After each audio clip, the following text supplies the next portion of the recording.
배탈 나요. 네. 아무리 끓였다 그래도 두부는 아유. 자, 확인합니다. 에이, 올라간 것 설마. 같아요. 툭툭 지나갔는데 인사 치료로 나왔던 건데. 아니면 후보에 지금 포커스를 맞추시니까. 아니면 모르겠어. 그거 아니에요.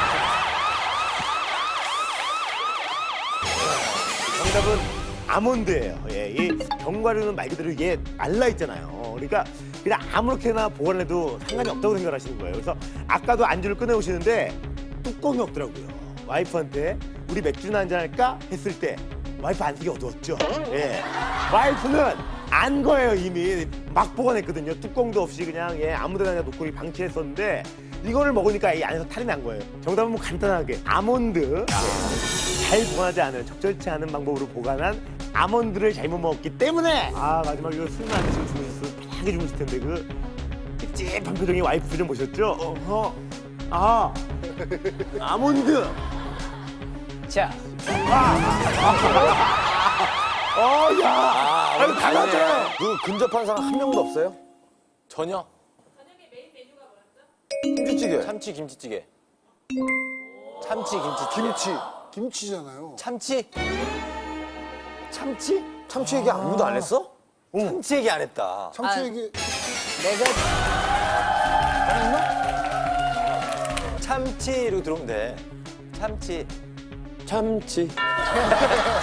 정답은 참치. 그 통조림 요리는요, 따기 전에는 오래 갖고 있어도 되는데, 딴 후부터는 오래 이렇게 방치하면 안 돼. 확인합니다. 또 아니면 진짜 나는 안 나올 거야. 두 번 다. 맞아. 맞을 것 같아.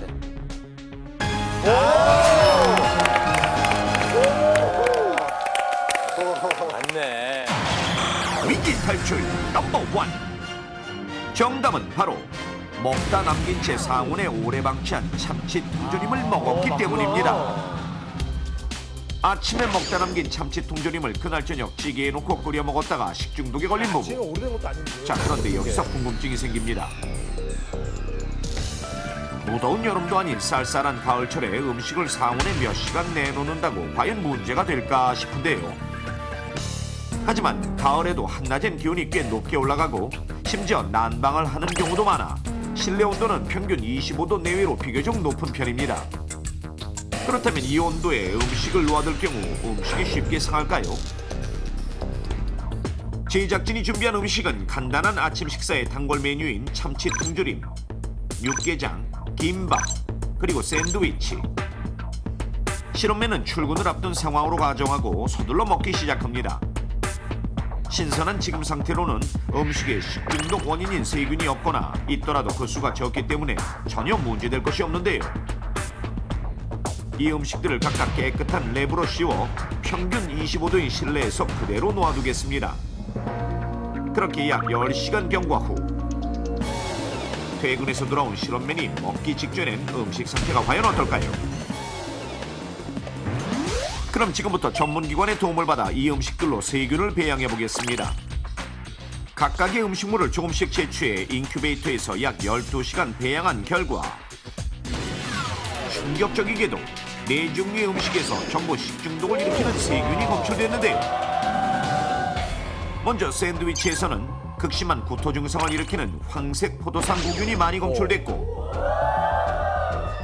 육개장에서는 복통과 설사, 구토를 유발하는 살모넬라균이 검출됐으며, 김밥과 참치 통조림에서 대량 검출된 세균은 대장균으로, 이 균은 설사와 복통을 유발하는 대표적인 식중독균. 이러한 세균들은 10도 이상 60도 이하 실온에서 활발하게 증식하는데, 특히 가을철 실내 평균 온도인 25도에서는 약 11시간 내에 식중독을 일으킬 수 있습니다. 그런데 자, 이쯤에서 생기는 두 번째 궁금증. 음식이 아무리 식중독균이 많이 증식했다 해도 찌개에 넣고 팔팔 끓였는데 대체 왜 식중독에 걸린 걸까요? 끓이면 무조건 안전할 것 같지만 실은 끓여도 파괴되지 않는 엄청난 균들이 있기 때문입니다. 사람의 손에서 감염되는 경우가 많은 황색 포도상 구균은 증식하면서 독소를 생성하는데, 이 독소의 경우 100도씨에서 30분 동안 끓여도 파괴되지 않는 것이 특징. 만약 이 독소가 퍼진 음식을 먹어 식중독에 걸리면 설사에 앞서 극심한 구토 증상을 일으키게 됩니다.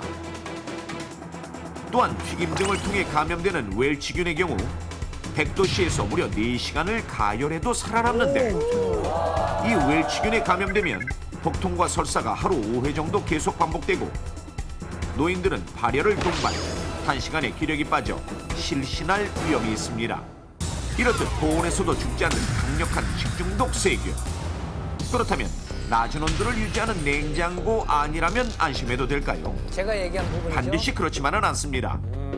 냉장실의 평균 온도인 5도씨에서도 증식하는 여신이아균이 있는데 이 균에 감염된 음식을 먹어 식중독에 걸릴 경우 여신이야 여신.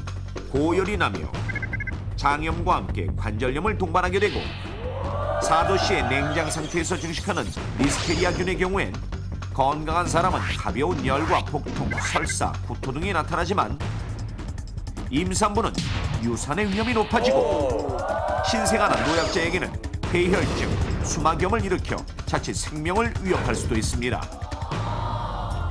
또한 냉동실에 꽁꽁 얼린 식재료도 결코 안심할 수 없는데 문제는 바로 잘못된 해동 방법. 그렇다면 실제로 주부들은 어떤 해동 방법을 많이 쓸까요?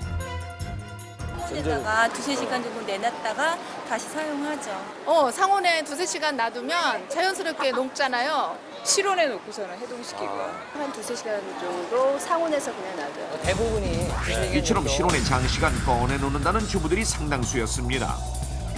냉동식품을 해동하기 위해서 언식품을 상온에 오래 방치하는 경우 균의 증식 가능 온도인 20도에서 40도 정도에 장시간 노출되게 되어 균이 증식하여 식중독을 유발할 수 있습니다. 그럼 이번엔 실제 상황을 가정해 냉동실에서 얼린 쇠고기를 꺼내 약 25도의 실내에 두어보겠습니다. 약 4시간 경과 후 단단했던 쇠고기 덩어리가 상당히 녹았는데요. 이때 고기 살점을 채취해 종전과 마찬가지로 인큐베이터에 넣어 세균을 배양해보니 다량의 대장균과 더불어 포도상구균, 이질균까지 검출. 이질균. 즉 잘못된 해동 방법만으로 충분히 식중독에 걸릴 수도 있다는 것입니다. 특히 여름엔 식중독에 주의를 기울이지만 가을엔 식중독에 대한 경계심이 떨어져 음식을 상온에 더 오랜 시간 두는 일이 많아 식중독으로 이어지는 경우가 다반사인데 실제로 2008년 식약청의 식중독 월별 발생 통계에 따르면 여름철 식중독 발생 건수는 102건인데 반해 가을철 식중독 발생 건수는 117건으로 더 많이 집계됐을 정도. 식중독을 예방할 수 있는 방법 넘버원에서 알려드리겠습니다. 탄수화물이 많이 함유된 음식은 빨리 상하므로 가능하면 조리 즉시 먹고 비록 신맛이나 냄새가 나지 않더라도 상온에 오래 방치된 음식은 과감히 버리십시오. 그리고 냉장고 속 음식들은 적당한 간격을 두고 약 60%만 채우는 것이 좋으며 냉장실에 놓고 보관할 때 육류의 경우 이틀에서 사흘, 유제품은 사흘, 어패류는 하루나 이틀, 찌개류는 이틀을 넘기지 않아야 하는데 이때 냉장 보관 기간을 잊지 않도록 리스트를 작성해서 수시로 체크하면 좋습니다. 또한 얼린 육류나 어패류를 해동할 때는 냉장실에 넣어두거나 흐르는 차가운 물에 넣어 천천히 해동하는 것이 바람직하지만